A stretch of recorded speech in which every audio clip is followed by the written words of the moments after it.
अकलूज शहरामध्ये आज वैष्णवांचा मेळा दाखल झाला आणि तुकोबांच्या पालखीचं गोल रिंगण इथं पार पडलं। हजारो वारकऱ्यांच्या उपस्थितीत हा रिंगण सोहळा पार पडला।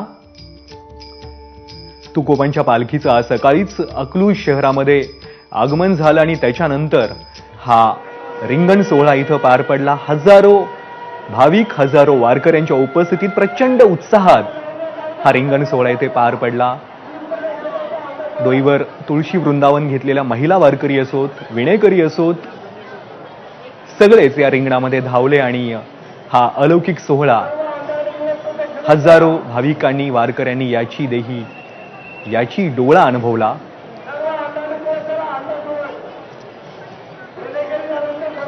ही खास दृश्य आम्ही एबीपी माझाच्या प्रेक्षकांसाठी घेऊन आलोय थेट अकलूज मधून, जिथं हा रिंगण सोहळा पार पडला, जिथं तुकोबांची पालखी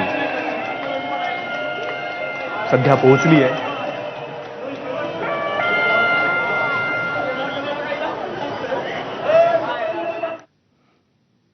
तत्पूर्वी जेव्हा सकाळी अकलूज शहरात तुकोबांची पालखी पोहोचली तेव्हा अकलूज वासियांनी प्रचंड उत्साहात या पालखीचं स्वागत केलं।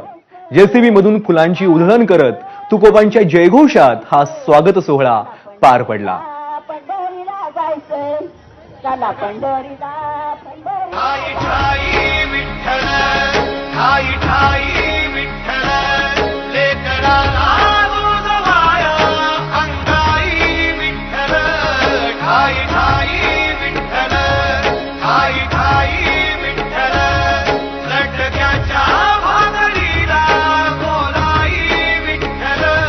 जगद्गुरु संत तुकाराम महाराजांची पालखी आता सोलापूर जिल्ह्यामध्ये पोहोचली। सोलापूर जिल्ह्यामध्ये पोहोचलेल्या या पालखीचं कशा प्रकारे स्वागत होतं आपण बघता की मोठी पुष्पवृष्टी या ठिकाणी चालू आहे।